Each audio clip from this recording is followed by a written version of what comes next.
Hello, students. How are you all? Welcome to the new chapter System of Particles and Rotational Motion. Hope all of you are going through the previous chapters.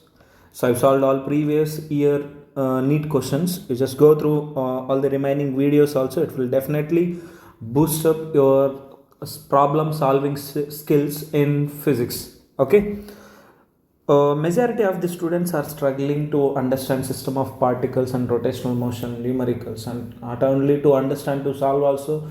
They're facing so much problems. Okay, so I'm just trying to make it easy how to solve numericals with less number of formulas and by using some tricks while you are solving numericals. Okay, let's without any delay, let's get started. Question number 1. Question number 1 is based on center of mass. Okay, so two particles of mass 5 kg and 10 kg respectively are attached to the two ends of a rigid rod of length 1 meter with negligible mass. Super. Look at this diagram. Whatever the data they have given in the question, I did represent it in the form of a diagram. Now, what is the question they're asking? They're asking the center of mass of system from 5 kg particle is nearly at a distance of, they're asking center of mass from 5 kg particle. Okay, super. So we know the formula that to finding center of mass, as these particles are looking like they're placed along horizontal direction, let me take x-axis. So x center of mass formula we have, it is as m1 x1 plus m2 x2 divided by m1 plus m2, right? While we are finding center of mass, we should have a reference position, that is origin position. They haven't given in the question, then we have to assume some origin position. Let me assume particle of mass 5 kg is at the origin and particle of mass 10 kg is at a distance 1 meter from this. Coordinates of particle 5 kg is 0, 0 and particle 10 kg is 1, 0. Hope you understood the representation. Now we can answer the question with the help of this formula. What's m1? Let me assume this is as m1, x1 y1 and this is as x2 y2. Mass, this is m1 and this is going to be m2. This is how I am assuming. Okay, now let me substitute that. M1 is 5 kg into x1 is 0, m2 is 10 kg, x2 is 1 divided by total mass 5 plus 10, which is going to be 10 by 15. 10 by 15 is around 3 5 3s are, right? 5 3s are 5 2s are. So approximately we are going to get it is around 0.67 approximate value. It is in meter, but options they have given in terms of centimeter. Let me convert this into 10 centimeter. Then x center of mass is equal to 1 meter is equal to how many centimeter? 1 meter is equal to 100 centimeter. 1 meter is equal to 100 centimeter. If you multiply it, we can convert this in terms of centimeter. That is 67 centimeter. So which option matches here? Option C is correct. Very good. Let me solve next question. Hope you understood, guys. Is it clear? So I would like to give one trick for this question. Without using this formula also, we can use by using trick also. Let me give you the trick also. Trick to find center of mass of two particle system. It is applicable for center of mass of two particle system. Center of mass of two particle system.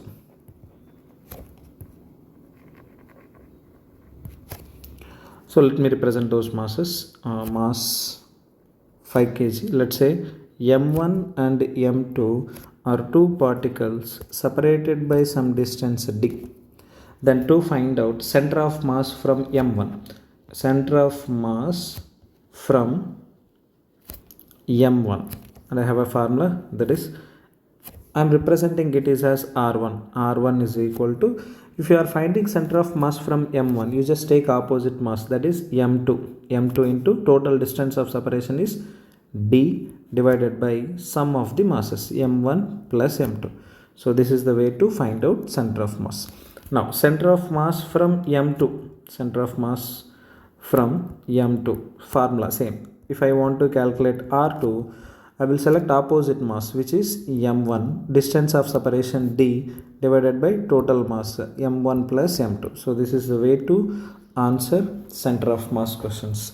So here R1 and R2 represent distance of center of mass from M1 and M2 respectively. Let's say somewhere else here center of mass is present, exactly not at the center, somewhere else. That is the reason I am representing with R1 and R2. Hope you understood the representation. You may have doubt, right? So whether it is going to match us for this given question or not. Let's try. They are asking center of mass from 5 kg or 10 kg. They are asking from 5 kg. So whatever the answer we got is exactly correct for center of mass from 5 kg. That is 67 centimeter. Let's use these formulas and try whether we are going to get the same answer or not. Okay, so look at this. R1 is the center of mass is from first body, whose mass I have to select. Second body mass. Second body mass is 10. Distance of separation is 1. Total mass of the system is 15. So which is going to be 67 centimeters again. Yes, I got the correct answer. Then I can use this trick for any other numerical if they are asking center of mass from any one of the object, and this is applicable for two particle system. Just remember this. Next, question number 2. Try to understand. So three masses are placed on the x-axis. 300 grams at origin, 500 grams at x is equal to 40 centimeter, and 400 grams at x is equal to 7 centimeter. Let me represent the given data in the form of diagram. So 300 grams is at the origin, right? 300 grams can be converted in terms of kg as. Do we need that in terms of kg? No, answer they're asking in terms of centimeter. Let it be.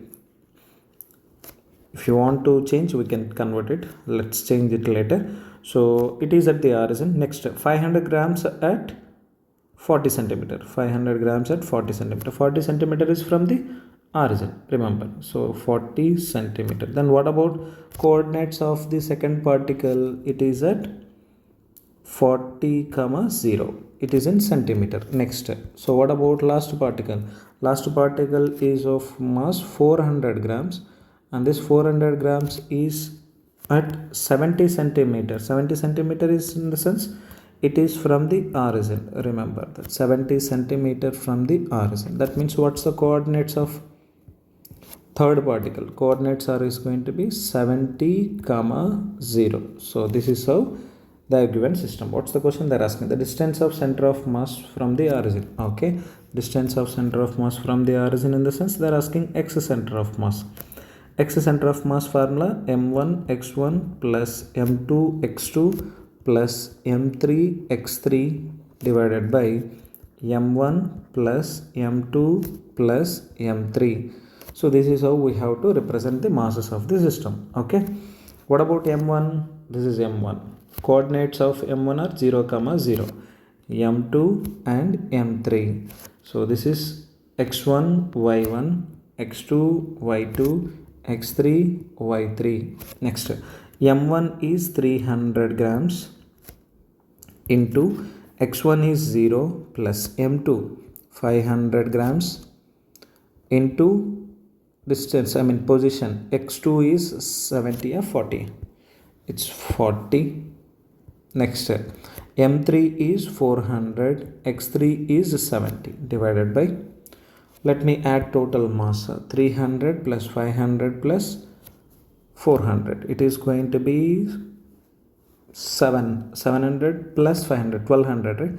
1200 grams. Okay, so the numerator grams, denominator grams, units will get cancelled out. So zeros, 0 will get cancelled. This is going to be 0 already.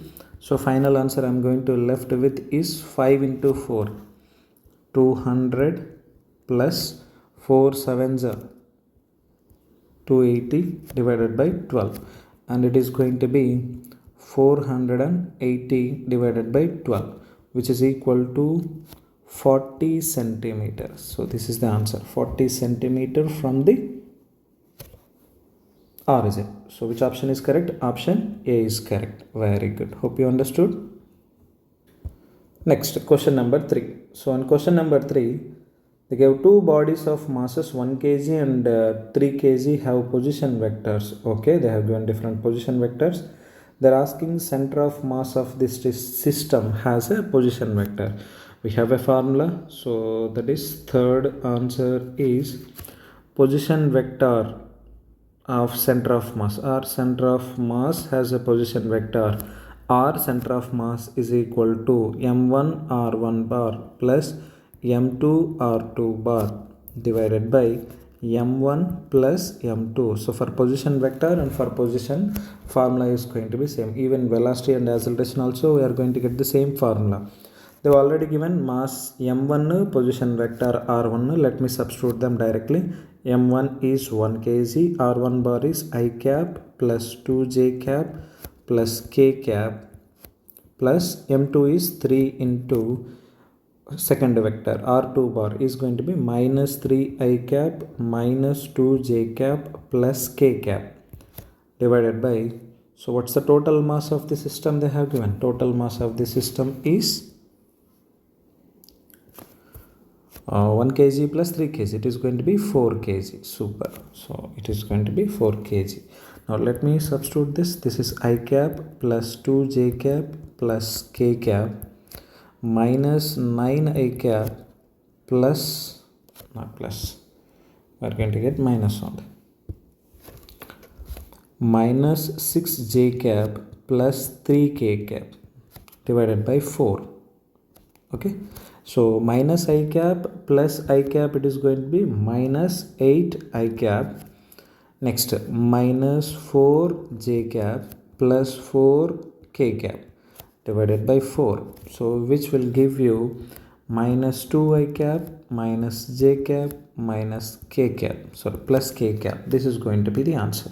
So this is center of mass of the, sorry, position vector of center of mass. Which option matches? Minus 2 minus j plus k. So option A is correct. Hope you understood. Okay, next question number 4. It will be somewhat tricky. Now understand. So fourth one, solution. Consider a system of two particles having masses m1 and m2. Okay, so two particle system they said, m1 and m2. Let's say they are separated by some distance. They didn't give the distance.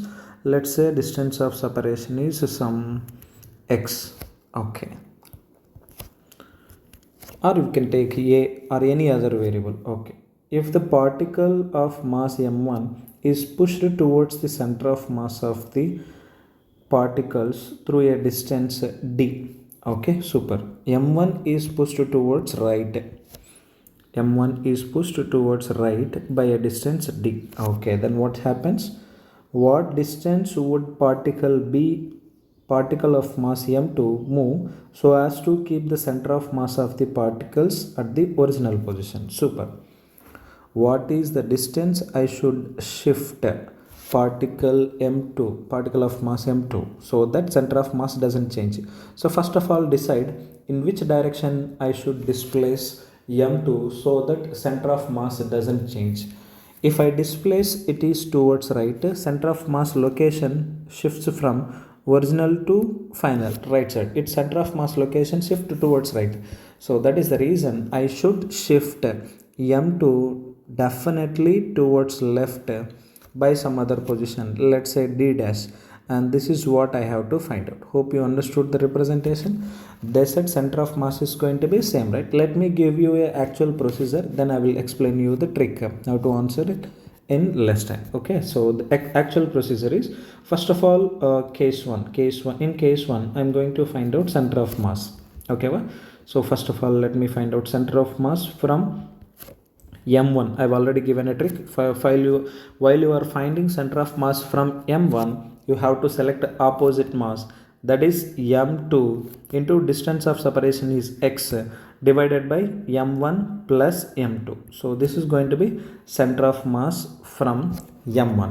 Okay, so with respect to m1, I have found the center of mass location. If you want to calculate with respect to m2, you just take opposite mass m1 into distance of separation divided by sum of the masses. That's how we can find out center of mass location from m1 and m2 respectively. This is center of mass location. Okay, next case 2. What's they are doing? In case 2, they are shifting m1 towards right by d distance. That means m1 is pushed towards the center of mass location. Center of mass location is in between these two masses, right? So center of mass location somewhere else here. It's not exactly at the center. If masses of those two particles is the same, then we can say center of mass is exactly at the center.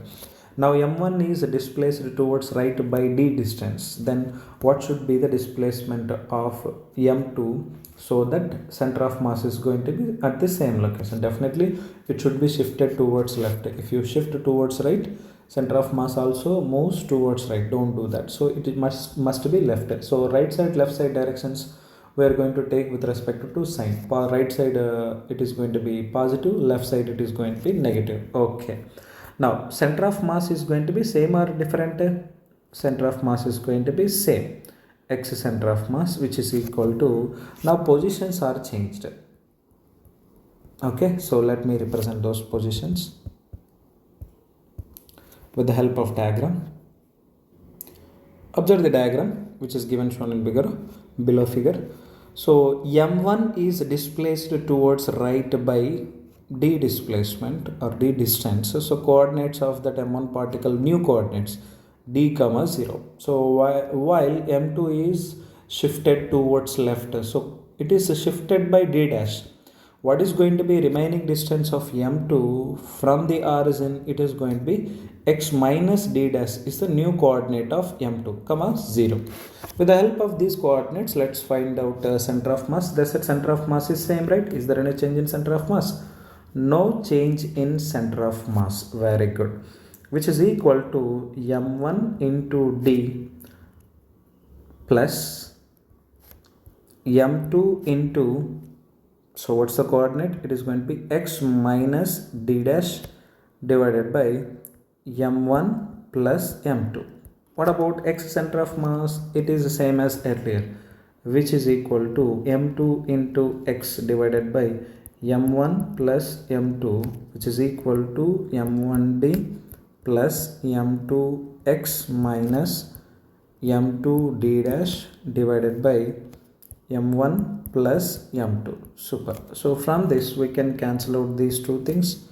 If we can cancel out, at the same time we can cancel out m2x and m2x also. So finally we can relate it as m1d is equal to m2d dash. From this, d dash is equal to m1 by m2 into d. This is the answer. Which option matches? Option B is the correct answer. Hope you understood. Okay, so this is the actual procedure. Let me solve the same question with the help of a trick. So trick is, for center of mass of two particle system, I given r1 and r2 distances, right? What is meant by r1 and r2 here?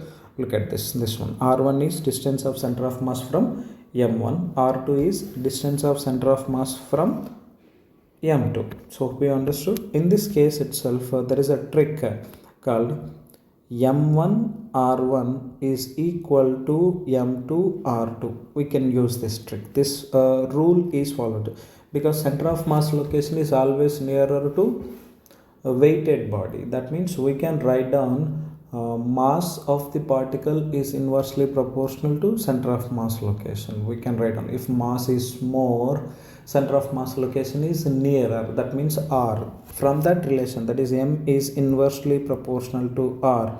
From this relation we can write down m1 r1 is equal to m2 r2. We can use this trick here in solving this question. Okay, so I will tell you two tricks here. Trick 1 is, so delta x formula we can use here. Delta x in the sense change in position of center of mass, direct formula. m1 into change in position of m1 plus m2 into change in position of m2 divided by total mass. We can use this, no problem. So only one thing you have to decide is whether do I have to shift m2 towards left or towards right. That's the clarity you should have. If you have that clarity, then it is very easy to find out the answer. On one more point, they said, so center of mass is remained the same, right? So they said it in the question itself, what distance would be the particle of mass m2 moves so as to keep center of mass of the particles at the original position. Center of mass is at the original position itself. That means there is no change in center of mass.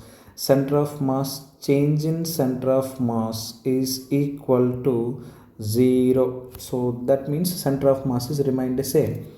That's the point you have to understand. One more thing, m1 into delta x1 in the sense change in position of m1. m1 is displaced towards right by d distance, very good, plus m2 into delta x2 is change in position of m2. Is it displaced towards right or left to make the center of mass location same? It is displaced towards left.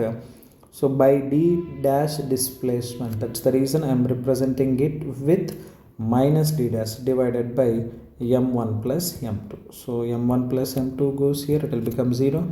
Then m1 d is equal to m2 d dash, then d dash is equal to m1 by m2 into d. So this is one trick to answer the question. So hope you understood. Next, another trick is, trick 2 is, you just can use that formula directly. m1 r1 is equal to m2 r2. Directly we can use that trick. So here m1 r1 is d, m2 r2 is d dash, then d dash is equal to m1 by m2 into d. This is trick 2. So hope you understood. There are different ways of solving question. Each and every question in physics can be solved at least 2 to 3 different models. So try to understand whatever the method, it is very easy for you. You can go ahead with that procedure. Hope you understood the solution. Is it clear? So whatever the first method that I have given, that is pure concept. So hope you understood concept plus trick. Is it clear for you guys? Very good. Next, let's solve question number 5. Observe question number 5 and I'll try to read it out. 3 identical metal balls, each of radius smaller, are placed touching each other on a horizontal surface. Okay, super. Let me represent that. Question number 5 solution.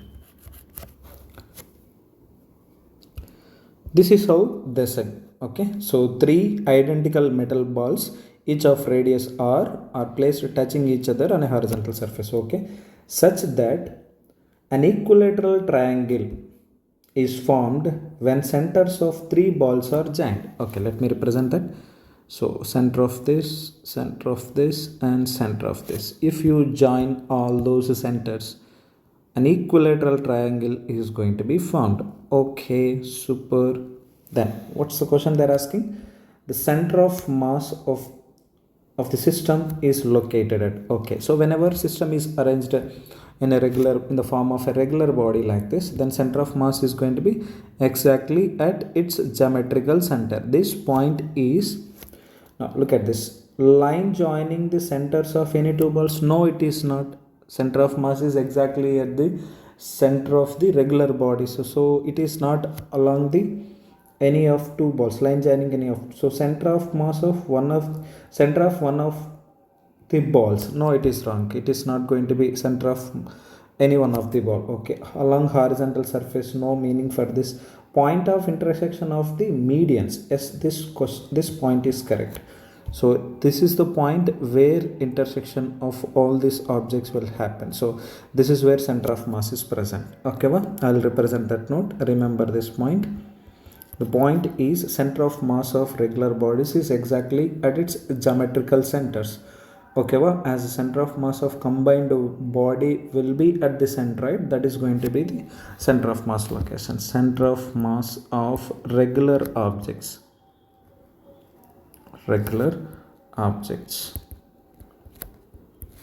is at its geometrical center.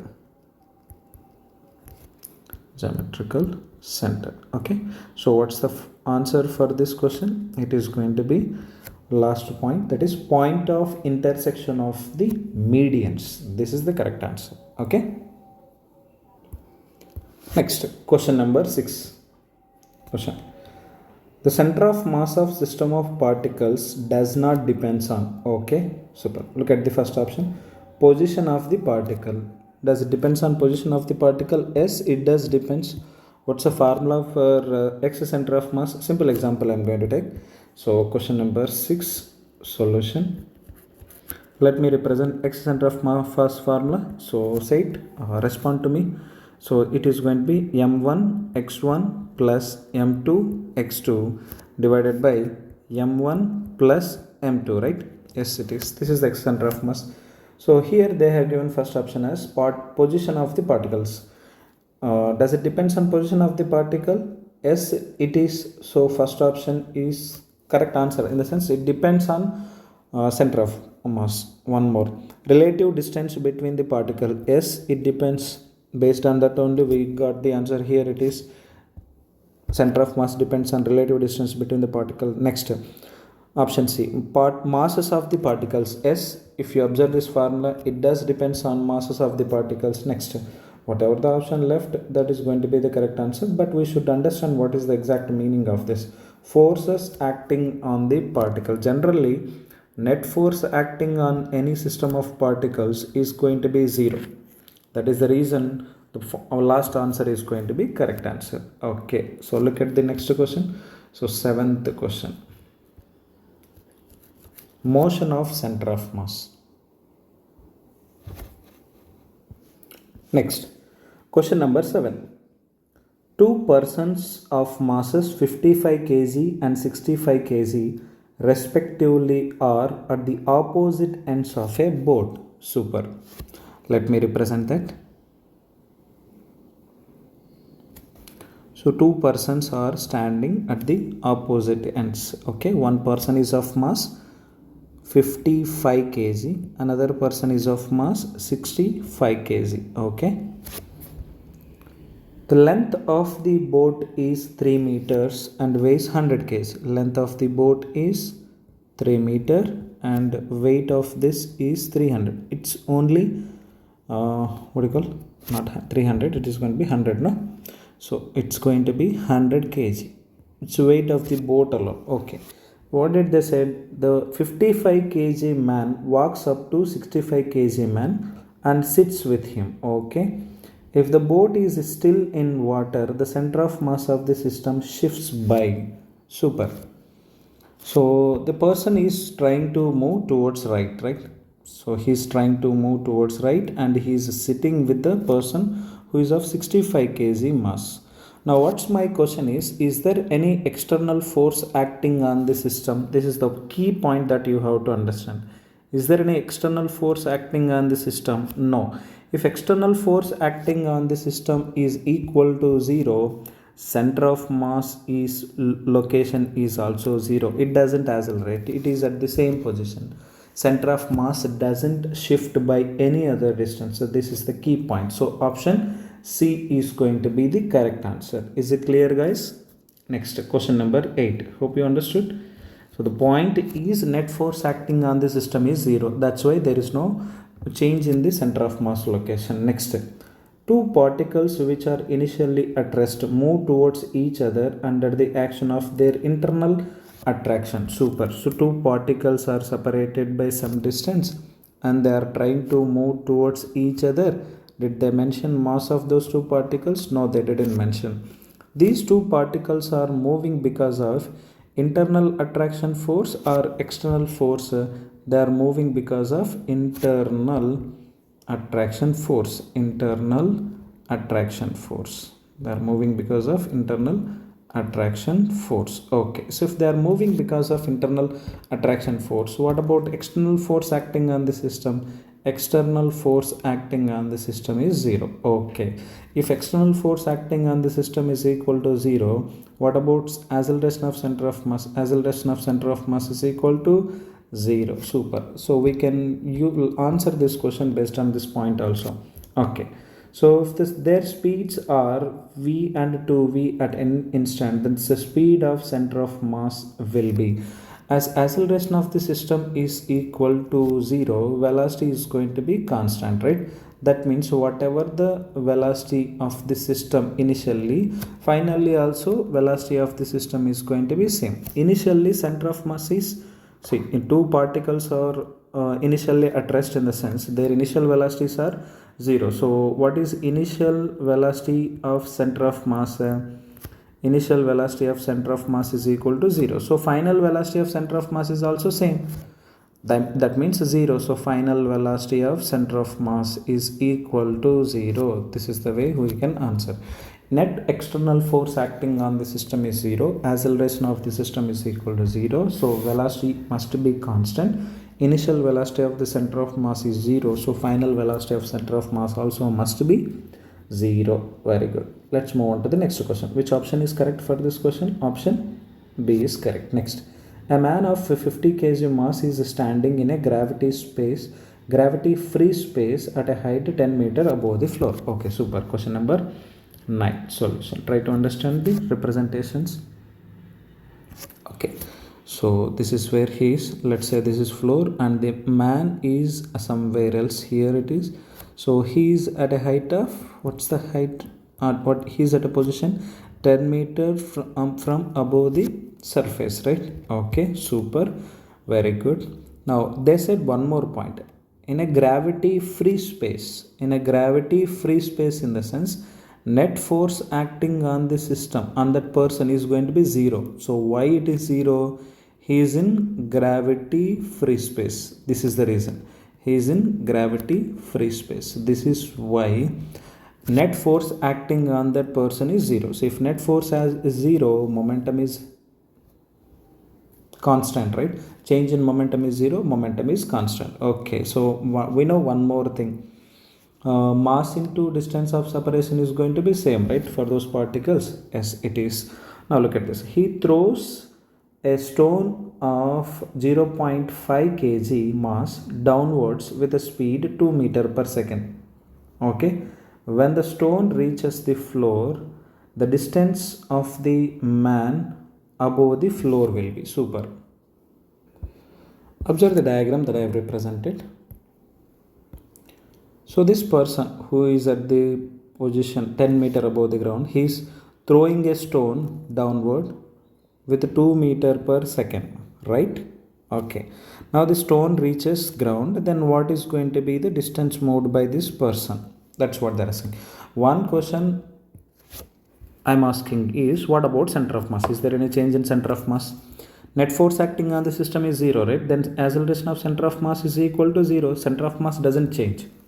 Okay, so center of mass does not change. If center of mass does not change, we know the process of center of mass. This is going to be m1 r1 is equal to m2 r2, right? Hope you remember this. Now let's say m1 is man, m2 is stone. We don't know how far the m1 is displaced, that is man displaced. Let me treat that as what's the mass of the man? It is going to be 50 into, let's say, person is displaced by some x displacement upward direction. What about m2? m2 is a stone mass. What's the mass of the stone? Stone mass is 0.5 into displacement of that stone is 10 meters. So x is equal to it is going to be 5 by 10. 10 will get cancelled. I think x is equal to 1 by 10. That is x is equal to 1 by 10, which is equal to 0.1. So what is the question they're asking? They're asking, when the stone reaches the floor, the distance of the man above the floor. Super. So what is the displacement of the man? Distance of the man. So from his original position, it is 0.1. Then from the ground, so from ground, it is going to be 10 plus 0.1. which is equal to 10.1 meter. This is the answer. Which option is matching? Option B is correct. Hope you understood, guys. Acceleration of the system is going to be 0. I mean, center of mass is also 0 because F net acting on the system is 0. So center of mass doesn't change. We know the formula for mass and the distance of center of mass, that is m1 r1 is equal to m2 r2. With the help of that formula, we can answer this. Hope you understood. Okay, let's move on to the next topic. Very, very, very important topic. So question number 10. It's based on vectors analysis. Okay, so first of all, let me give you a note, then we'll go ahead. So note is, what's cross product, dot product of two vectors? Dot product of two vectors. Let's say a bar dot b bar is equal to ab cos theta.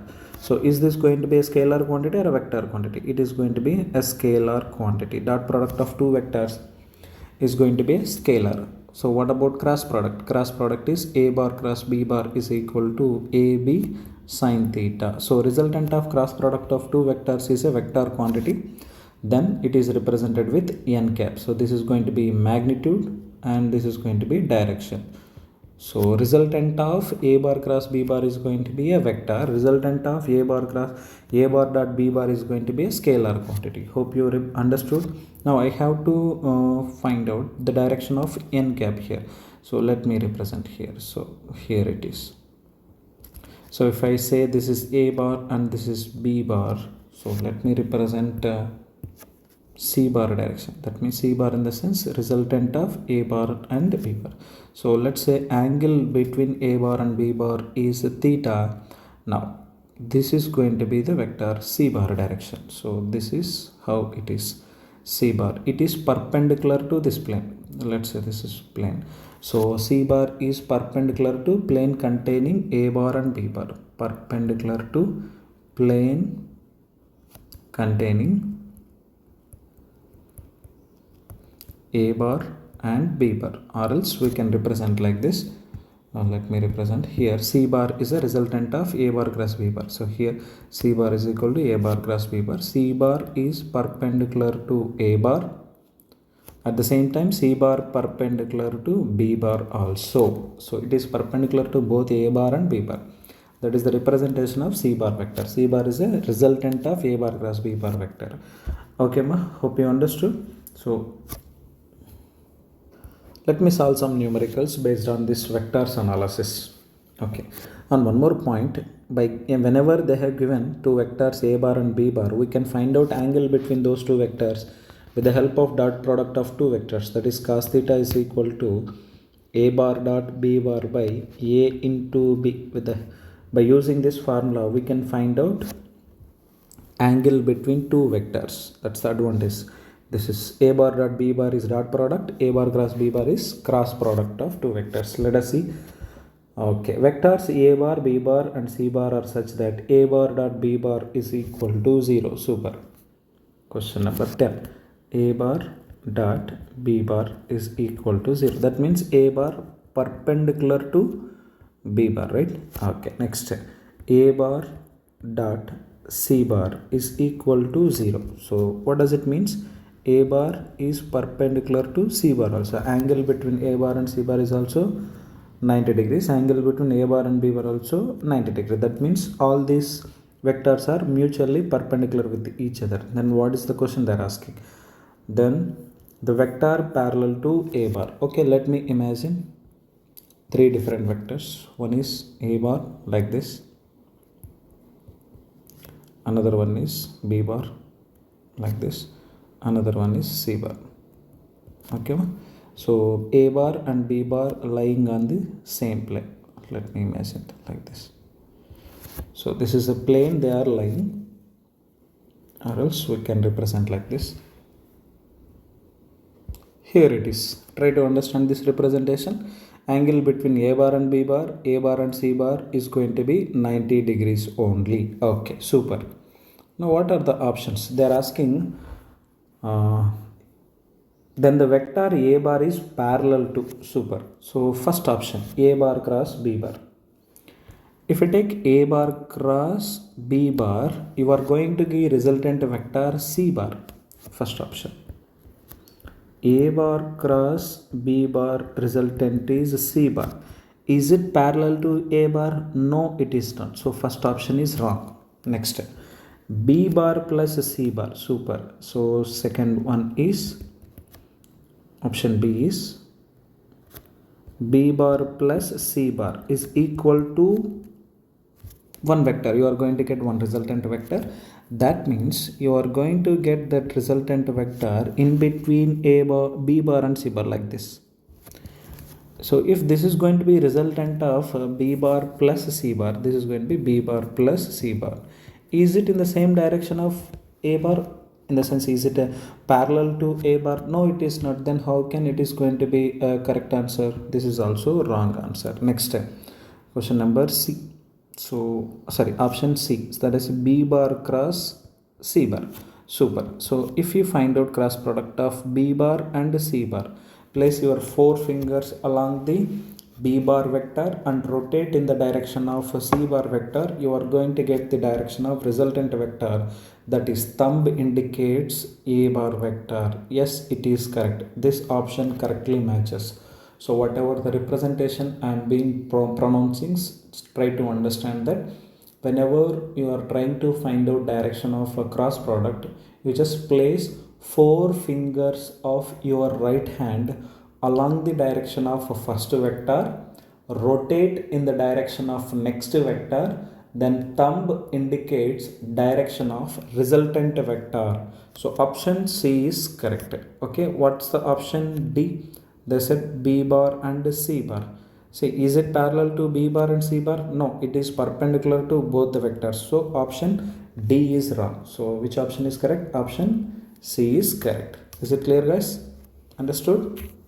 Very good. Let's solve another question. So question number 11. What is the data they have given? A bar and B bar are two vectors and theta is angle between them.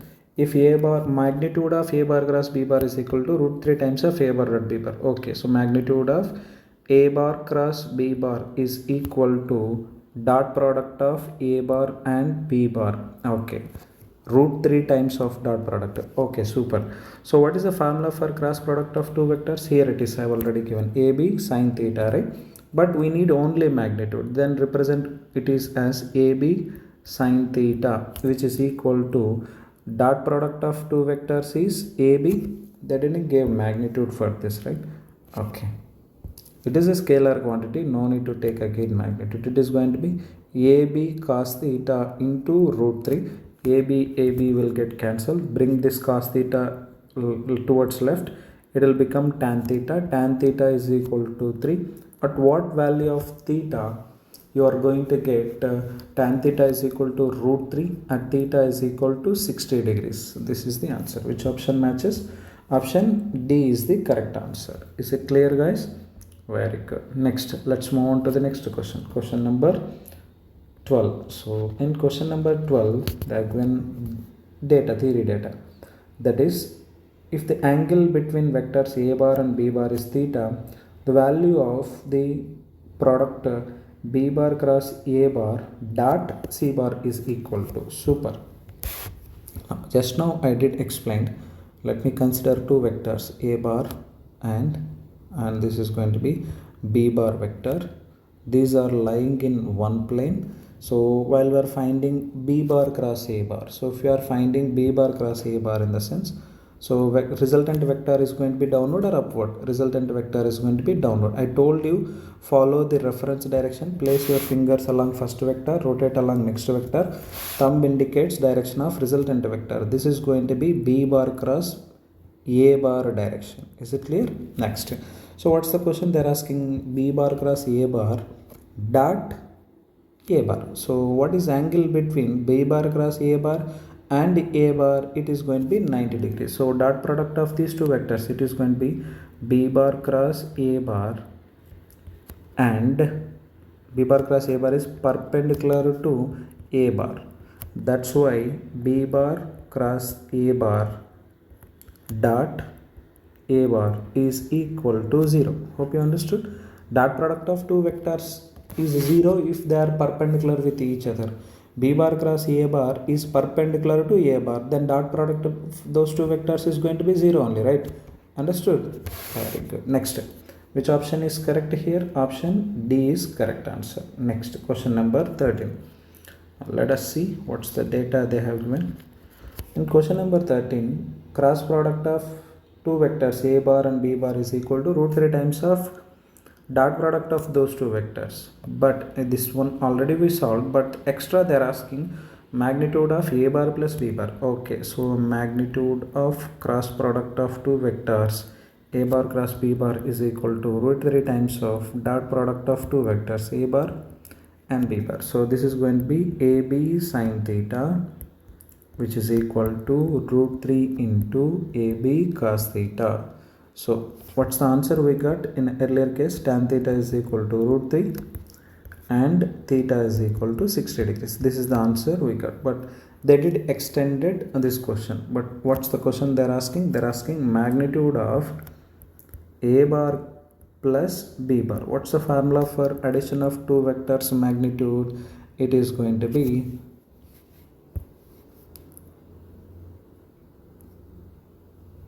A square plus B square plus 2AB cos theta, right? A square plus B square plus 2AB cos theta. What's the value of theta we got? Theta is equal to 60 degrees. If you substitute 60 degrees here, so cos 60 and 2 will get cancelled out, because cos 60 is 1 by 2, right? 1 by 2, and this 2 will get cancelled out. This complete cos and 2 will get cancelled out, right? Understand? Because cos 60 is 1 by 2. 1 by 2 into 2 will get cancelled out. So what's the final answer I am going to get? It is going to be A square plus B square plus AB whole power 1 by 2. This is the answer. Understood? Which option matches? Option A is correct. Next, question number 14. So in question number 14, first of all understand the note A bar cross B bar. Resultant of cross product of two vectors is going to be a vector quantity or a scalar quantity. Definitely you are going to get a vector quantity, that is AB sine theta into n cap. Cross product resultant is always a vector quantity. Here we go. This is the note that you have to remember. Resultant of cross product of two vectors is also a vector quantity. Now look at this. So question they have given is A bar cross 0 will be equal to. Answer is, I know that it is 0 only. But whether it is a 0 or a 0 vector, that is the important point. Resultant of cross product is going to be a vector quantity, right? So answer is 0 vector. That is how we have to understand. So both options are there. 0 is there, 0 vector is there. Which one option I have to choose? 0 vector, because resultant of cross product of two vectors is going to be a vector quantity. Try to understand why I am repeating this many times, because students are making mistakes here. Next, question number 15. So in question number 15, so what is the question they are asking? What is the value of linear velocity if r bar is equal to some value, omega bar is equal to some. First of all, understand the relation between linear velocity and angular velocity. Note,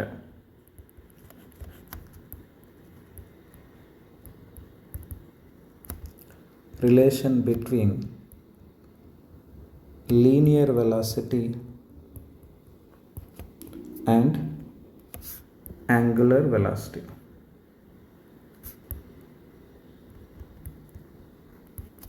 So it is going to be V bar is equal to omega bar cross R bar.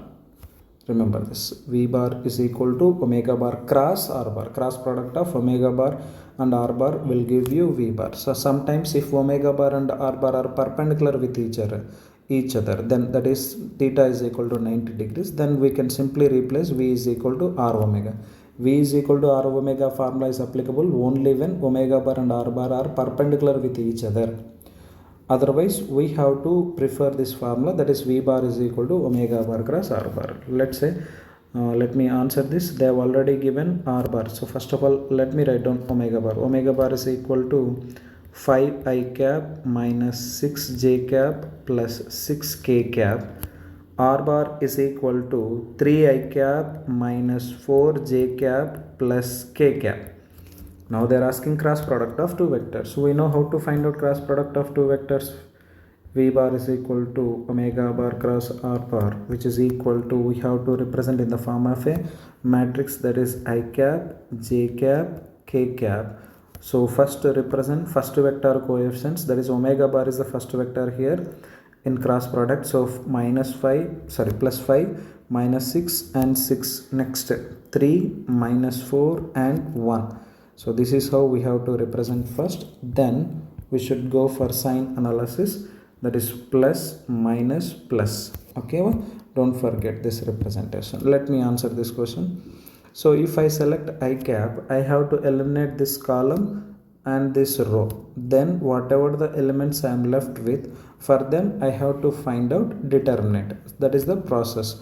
So I cap into, so what is the determinant here? A into D, next minus of b into c. This is how we have to multiply. Here a into d is minus 6.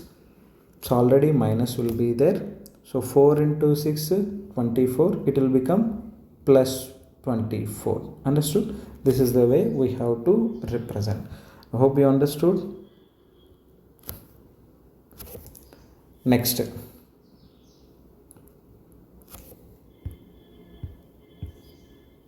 Let me answer for j cap. So do I have to take minus or plus? I must consider it is as minus j cap. So if I consider minus j cap, eliminate this column and eliminate this row. So whatever the elements I am left with. So 5 into a into d minus b into c. This is how we have to write down. It is going to be 5 1s are 5 minus 6 3s are 18. Next k cap plus k cap. Eliminate this column and eliminate this row. So determinant 5 into 4 minus 6 into 3. This is how we have to do. 5 4s are minus 20. Already minus will be there. AD minus BC. 3 6 18 plus 18 it is going to be. This is the way of answering this question. Let me answer. Final answer. It is going to be equal to minus 6 plus 24 is going to be plus 18, right?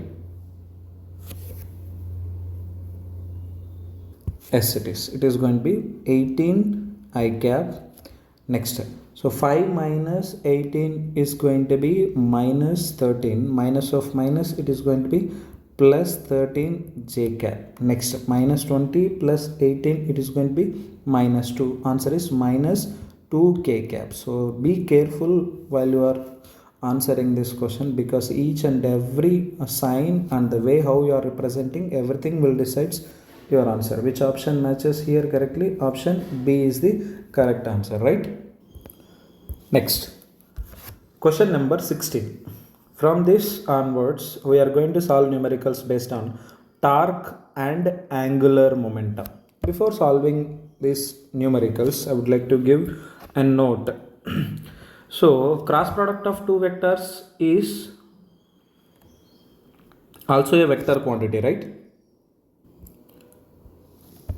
As resultant of cross product is also a vector quantity, we should represent direction of resultant vector. Okay, for that I have a trick here.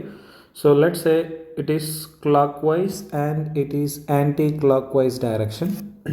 When you are going in clockwise direction, that is I cap cross j cap, resultant is going to be k cap, remaining vector, and it is positive. Remember. Now next, j cap cross k cap is going to be I cap, positive value. Then k cap cross I cap is going to be j cap. So this is the way you have to remember. Next, if it is anti-clockwise direction, that is j cap cross I cap, then you are going to get remaining vector as a resultant, but it is in negative because it is anti-clockwise direction. Next, I cap cross k cap is going to be minus j cap. Next, k cap cross j cap is going to be k cap cross j cap, it is going to be minus I cap. Hope you understood. Just remember this trick.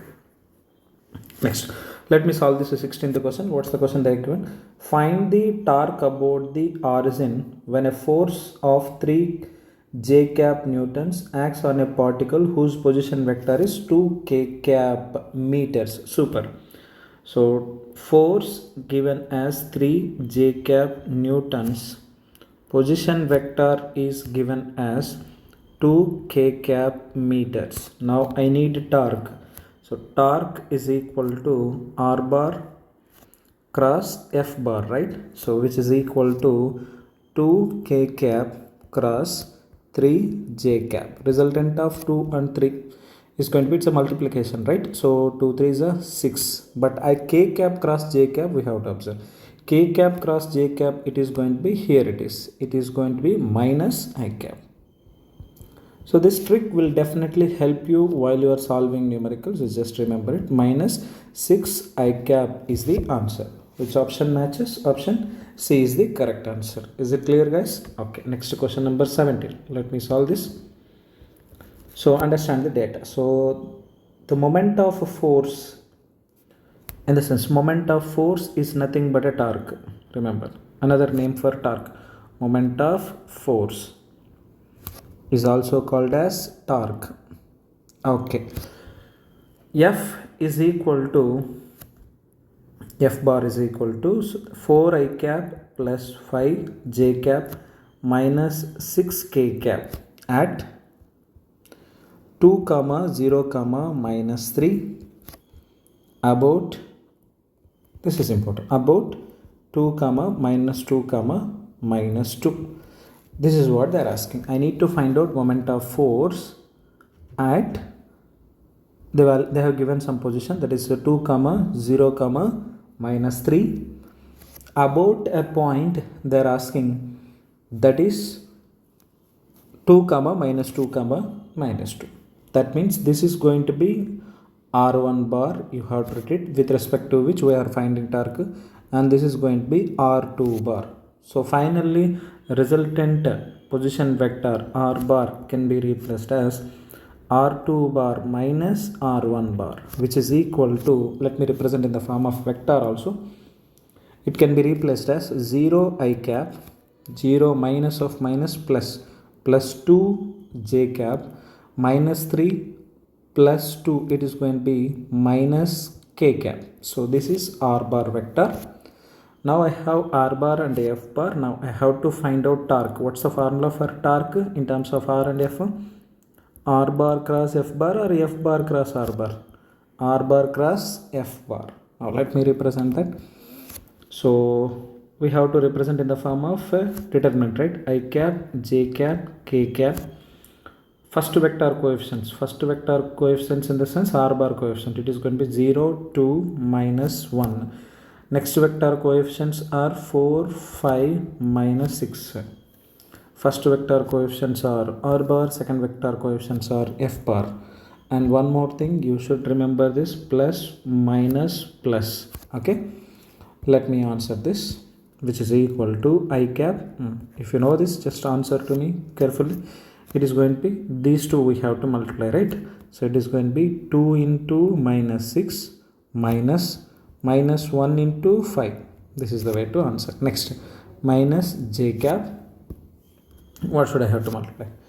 So it is going to be this one, 0 into minus 6 and minus 1 into 4.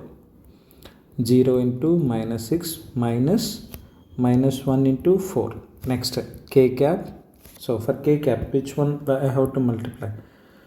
So this is how it is. It is going to be 0 into 5, 2 into 4.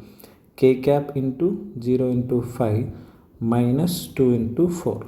So final answer is going to be 2 6 are 12. It is going to be minus 12.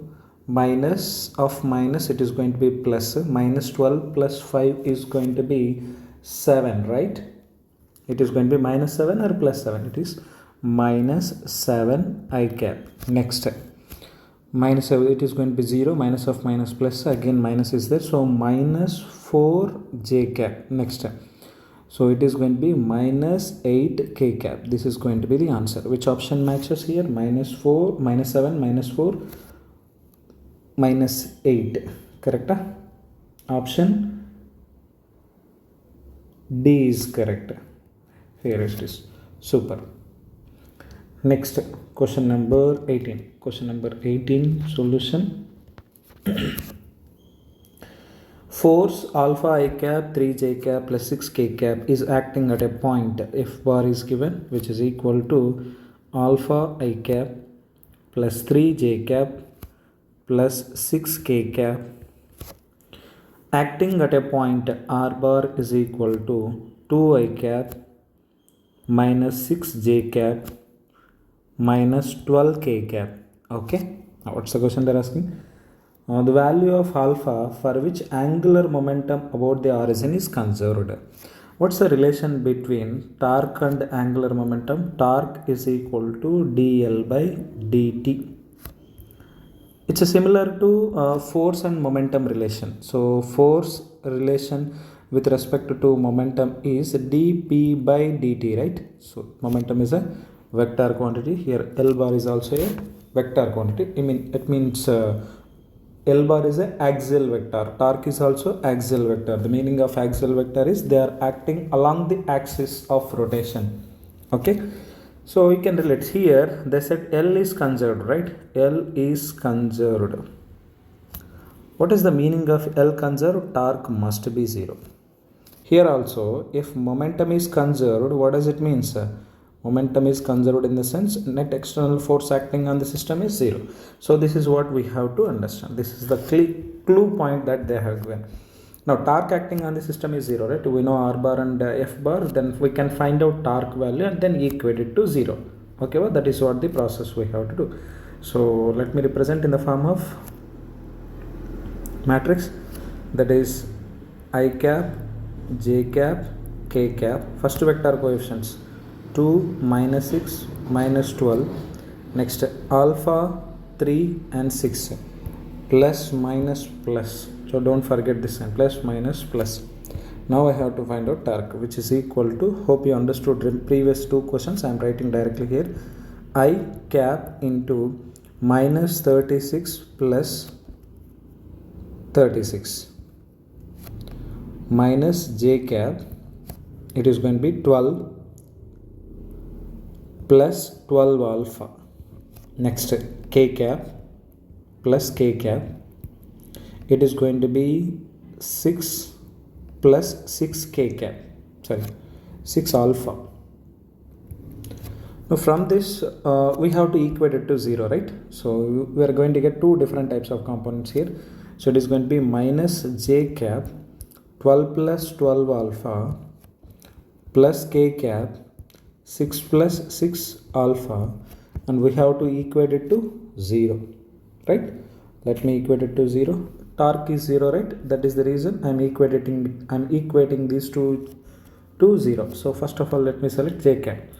12 plus 12 alpha is equal to 0. In the sense alpha is going to be minus 1. Similarly, 6 plus 6 alpha is equal to 0. In the sense alpha is equal to minus 1. In both the cases, I am getting the answer alpha is equal to minus 1. Which option matches?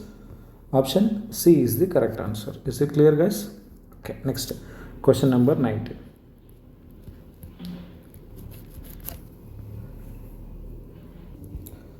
So in question number 19, this is the diagram they have given. Let me read out this question. A mass M moves in a circle on a smooth horizontal plane, okay, with a velocity v0 at a radius r0.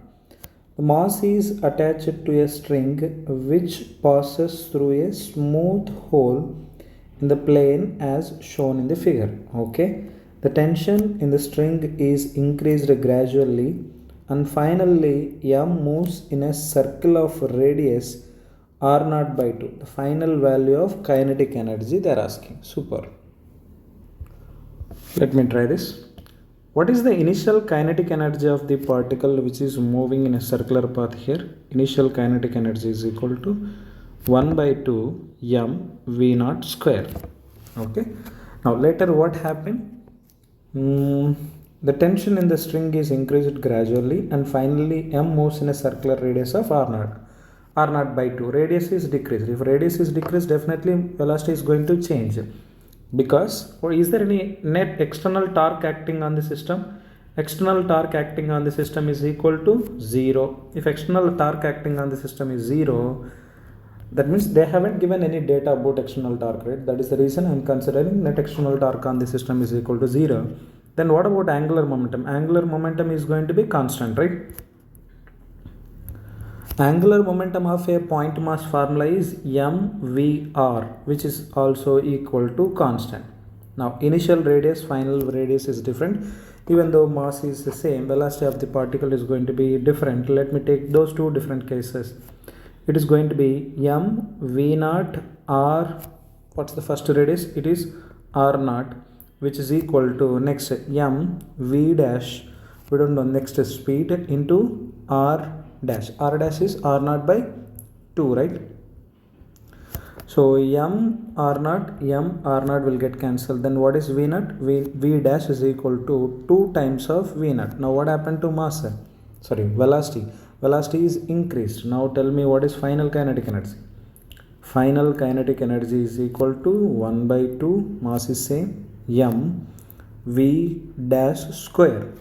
What is v dash here? V dash is 2 times of v naught. Then 1 by 2 m 2 times of v naught whole square, which is equal to 1 by 2 m 4 v naught square.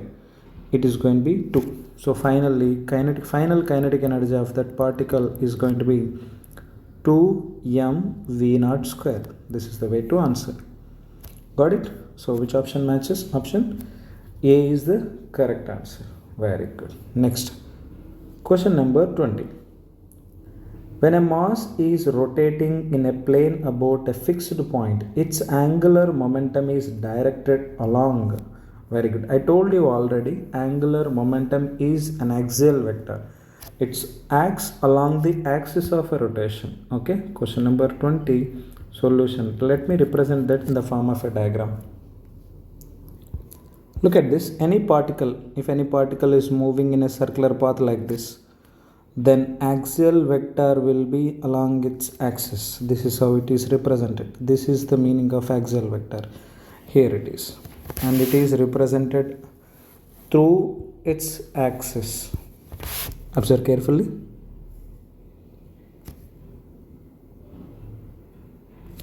This is how axial vector and angular momentum is represented like this. This is how angular momentum, always along the axis of rotation. Angular momentum is an axial vector which acts along the axis of rotation. Along the axis of rotation. Remember this point.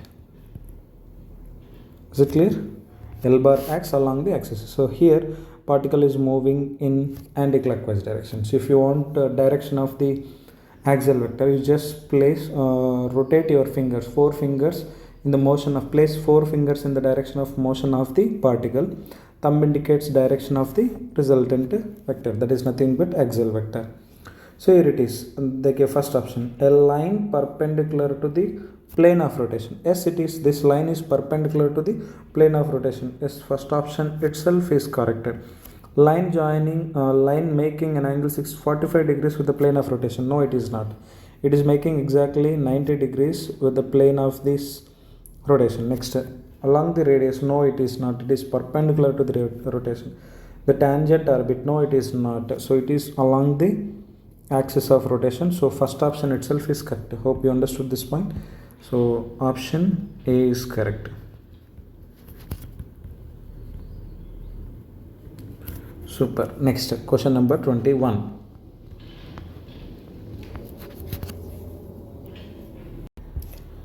Look at question number 21. They are given one diagram. So let me read out this question. A small mass is attached to the string, rotates on a frictionless tabletop as shown. Okay.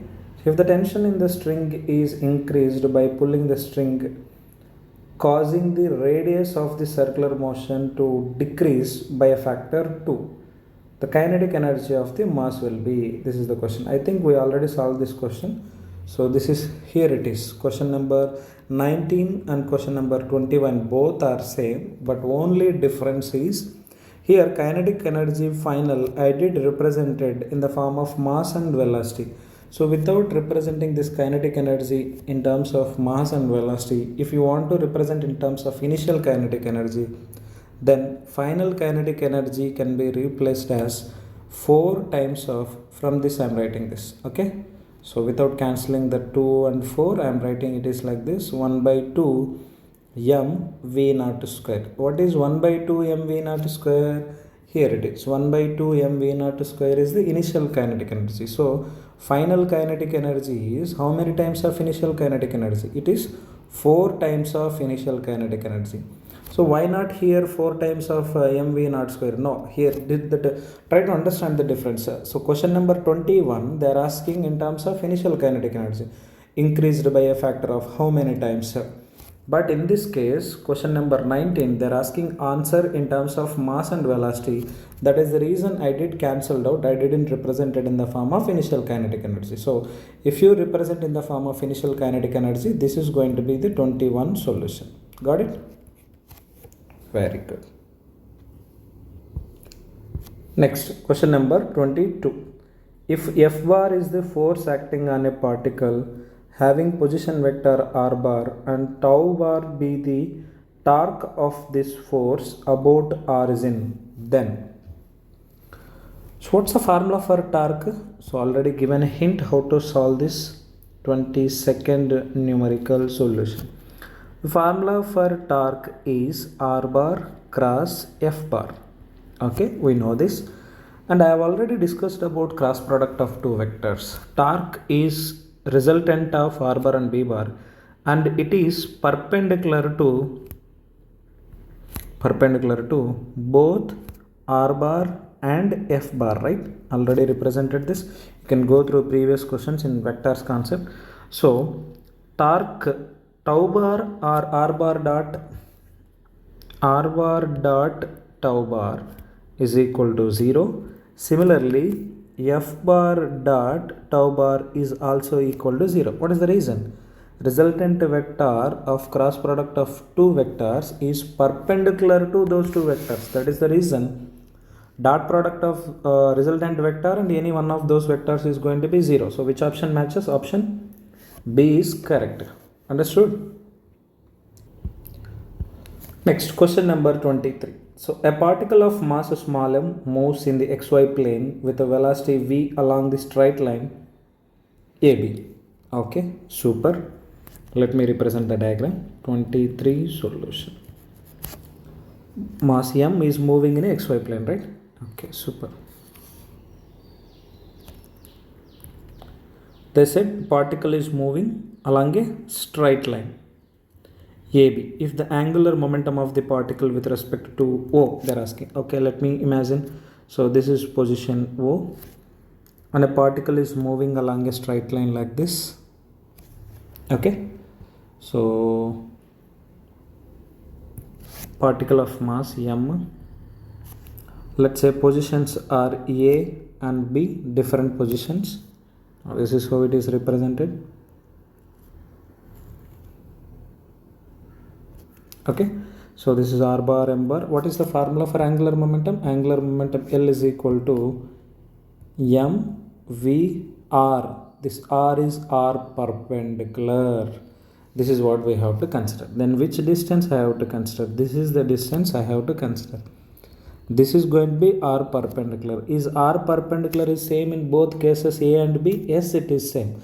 Then angular momentum at both positions A and B is going to be same. LA is equal to LB. No change in angular momentum as r perpendicular is same. Got it? So which option? Option A is correct. 23, option A is correct. Try to understand. It takes some time for understanding this angular momentum. It's somewhat tricky. So think about it, what the vector quantity, scalar quantity, in which direction I have to represent. All these things you have to take into consideration. Next, question number 24. In question number 24, force is given as F bar is equal to minus 3 I cap plus j cap plus 5 k cap. Okay, acting at a point r bar is equal to 7 I cap plus 3 j cap plus k cap. Till now I did explain with the help of a what do you call modulus, right? So right now I'm going to explain you without using the modulus. What's the formula for torque? Torque is equal to r bar cross f bar, right? Then you just write down second vector first, then sorry, not second vector, first vector represent on the top, second vector at the bottom. Then it is going to be very easy for us to answer this question. Okay, look at this. This is how I represent it, and I should follow the direction, that is plus I cap minus j cap plus, like this. This rule I must follow. Let me answer without using this, which is equal to, first of all, I cap, right? So if it is I cap, which elements I have to select? These are the elements I should select, right? Okay, so these are the elements I have to select. While you are selecting also 3 into 5, then these two I have to select. Okay, A, D, B, C. So what is the answer I am going to get? It is going to 3 5s are 15 minus 1. Next, minus j cap. Don't forget this representation of minus, you should not forget. Okay, well, next, so it is going to be minus j cap plus, sorry, into, so what are the elements I have to multiply here? If I consider j cap, this one 7 and 5 and k 1 and 3, these are the two things that I should multiply here. Let me take this. It is going to be 7 5s are 35, minus is already there, plus 3. Next, plus k cap, remaining elements, so 7 into 1 7 plus 9. So final answer, it is going to be 14 I cap minus 38 j cap plus 16 k cap. This is how also you can answer without using that modulus. So which option matches? Option C is the correct answer. Is it clear, ma? Understood? How did I represent it easily? Okay, ma? Very good. Next, let me solve question number 25 also, same pattern. Question number 25. One more point I forgot to say about this one, moment of momentum. Angular momentum is also called as moment of linear momentum. So I'll write down this here, angular momentum. Angular momentum is equal to moment of linear momentum. Moment of linear momentum. Understand this. Okay, well? So another name of torque is torque, another name is moment of force. Another name of angular momentum is moment of linear momentum or moment of momentum. Okay, well, next 25. They are given f bar and r bar. They are asking torque, right? Now let me represent r bar first. R bar is equal to 3 I cap plus 2 j cap plus 3 k cap. What about f bar? F bar is equal to 2 I cap minus 3 j cap plus 4 k cap. Okay, I need torque. Torque is equal to r bar cross f bar. I am going to write down directly. So first I cap, whatever the procedure I given earlier, just follow the same procedure. I cap, so 2 4s are 8. Let me represent with values. 2 into 4 minus 3 into minus 3. Next, minus j cap. Come on, try to answer. So it is going to be 3 into 4 minus 3 into 2. Next, k cap plus k cap. So if you plus k cap, it is going to be minus 3 into 3 minus 2 into 2. So this is how you can answer easily. So it is going to be 2 4s are 8, minus of minus plus, you are going to get 17 I cap. Very good. Next, 3 4s are 12. 12 minus 6, it is going to be 6 minus 6 j cap. Next, 3 3s are 9. 9 minus 4, so minus 9 minus 4, it is going to be minus 13 k cap. That's all. This much easy it is. So which option matches? Plus 17 I cap minus 6 minus 3. Option D is the correct answer. Next, question number 26. Question number 26. Let me answer this. Observe question number 26. It is somewhat a tricky question. Let me answer this. A particle of mass m is equal to 5 is moving with a uniform speed v is equal to 3 root 2 in the xy plane along the line y is equal to x plus 4. So this is where we are going to struck. The particle is moving along the line y is equal to x plus 4. Is that looking like a straight line equation? Yes, it is. Then we should represent the graph for straight line. Let me represent that. Okay. So whenever a straight line is given, so first of all I have to decide whether it is starting from the origin or from any other position. It is not starting from the origin. At x is equal to 0, y is equal to 4. That means it is starting from somewhere else here. So this is how I have to represent. This is equation of a straight line, that y is equal to x plus 4.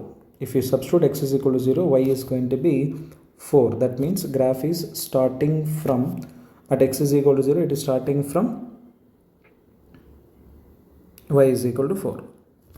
Then what about along negative x-axis direction? What is the position at which it is going to touch the x-axis? So that is the position I have to represent. Let me represent that. This is going to touch somewhere else here. So how to represent where it is cutting? This is straight line where it is cutting x-axis. Look at the graph. So at x is equal to 0, y is equal to 4. From this point it is starting. So on one more point you have to remember. So what's the value of slope of the given graph is equal to 1, right? So equation they have given it is as y is equal to mx plus c. This is a general equation. But what's the equation they have given? Y is equal to x plus 4. 4 represent starting point. Starting point at x is equal to 0. So what's the value of m? M is equal to slope, which is nothing but tan theta. So which is equal to 0 in the given equation. So is there any slope here? So here it is. Is there any slope? No. In place of m, 1 is there. Then at what value of theta you are going to get tan theta 1? Theta is going to be 45 degrees. Super. This is the angle made by that straight line with respect to x-axis, right? First of all, let me extend this graph. Then we can find out at what position it is going to cut the x-axis. This is the position it is going to cut x-axis, somewhere else in negative. So to find out at what position it is cutting here, we should know which coordinate is going to be 0 here. Along the x-axis, which coordinate is 0? Y coordinate is going to be 0. Make y is equal to 0, then you are going to left with 0 is equal to x plus 4 and x is equal to minus 4. This is the position at which this graph is going to cut the x-axis. X is equal to minus 4. And what's the angle? Angle is 45 degrees. So these are the things I know. So one more point they said, this particle of mass 5 is moving along this line. This is the thing they are given. So this is how it is moving. Mass is 5. M is equal to 5. What's the speed they have given? It is moving with a constant speed, right? V is equal to 3 root 2. So this is how it is moving. Now the thing I have to find out is what's the value of perpendicular distance of this velocity. So this is going about the origin they are asking, right? This is what I have to find out. I have to find out perpendicular distance.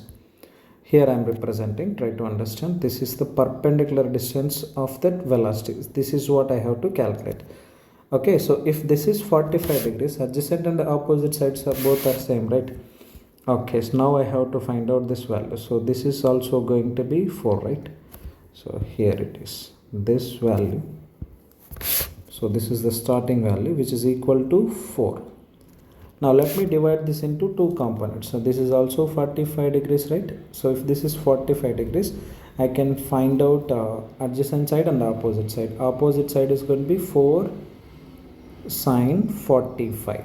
Okay, we have to divide this into two components, 4 cos 45 and 4 sin 45. So otherwise you can let me assume this is as x. I know hypotenuse and I know opposite side. We can use sin theta. So sin theta is equal to, from this triangle I am finding.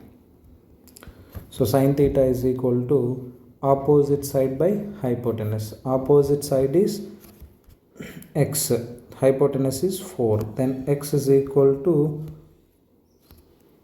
4 sin theta.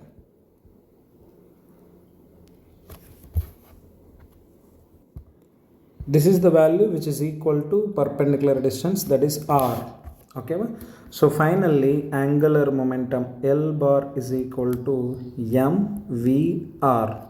Okay, I'm talking about only magnitude, then no need to represent in the form of a vector. So what's the mass? Mass is 5, velocity is 3 root 2 into, what about r? R is nothing but perpendicular distance from the motion, that is 4 into sin 45. Theta is 45 degrees, right? Sin 45 is 1 by root 2. So what's the final answer we are going to get here? Root 2 will get cancelled out. 4 5 is 20, 20 into 3, 60. So L is equal to 60 units. Which option matches? Option A is correct. Hope you understood, guys. So just go through each and every terminology again and again, then only it is very easy for you to understand. Otherwise it is going to be very difficult. Is it clear? Very good. So I have divided the system of particles into 4 different parts based on each and every topic.